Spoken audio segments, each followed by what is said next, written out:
Mbok Sirni adalah seorang janda yang menginginkan seorang anak agar dapat membantunya bekerja. Suatu hari, ia didatangi oleh raksasa yang ingin memberi seorang anak dengan syarat apabila anak itu berusia 6 tahun harus diserahkan ke raksasa itu untuk disantap. Mbok Sirni pun setuju. Raksasa memberinya biji mentimun agar ditanam dan dirawat. Setelah 2 minggu di antara buah ketimun yang ditanamnya ada satu yang paling besar dan berkilau seperti emas. Kemudian Mbok Sirni membelah buah itu dengan hati-hati.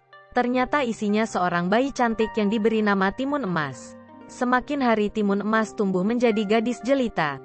Suatu hari datanglah raksasa untuk menagih janji. Mbok Sirni amat takut kehilangan Timun Emas. Ia pun mengulur janji agar raksasa datang 2 tahun lagi karena semakin dewasa, semakin enak untuk disantap. Raksasa pun setuju. Mbok Sirni semakin sayang pada Timun Emas.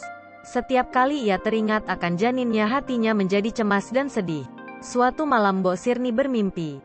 Agar anaknya selamat ia harus menemui petapa di Gunung Gundul dan akhirnya pergi di pagi hari. Di Gunung Gundul ia bertemu seorang petapa yang memberinya 4 buah bungkusan kecil, yaitu biji mentimun, jarum, garam, dan terasi sebagai penangkal. Sesampainya di rumah diberikannya 4 bungkusan tadi kepada Timun Emas, dan disuruhnya Timun Emas berdoa. Pagi hari datang. Raksasa datang lagi untuk menagih janji. Timun Emas disuruh keluar lewat pintu belakang untuk Mbok Sirni dan raksasa pun mengejarnya. Timun Emas teringat akan bungkusannya, maka ditebarnya biji mentimun. Sungguh ajaib. Hutan menjadi ladang mentimun yang lebat buahnya. Raksasa memakannya tetapi buah timun tersebut malah menambah tenaga raksasa. Kemudian, Timun Emas menaburkan jarum sampai sekejap tumbuhlah pohon-pohon bambu yang sangat tinggi dan tajam. Dengan kaki yang berdarah-darah raksasa terus mengejar. Timun Emas membuka bingkisan yang berisi garam tersebut dan ditaburkannya. Seketika hutan pun menjadi lautan luas. Dengan kesaktiannya raksasa dapat melewati. Timun Emas kemudian menaburkan terasi. Seketika terbentuklah lautan lumpur yang mendidih. Raksasa pun mati.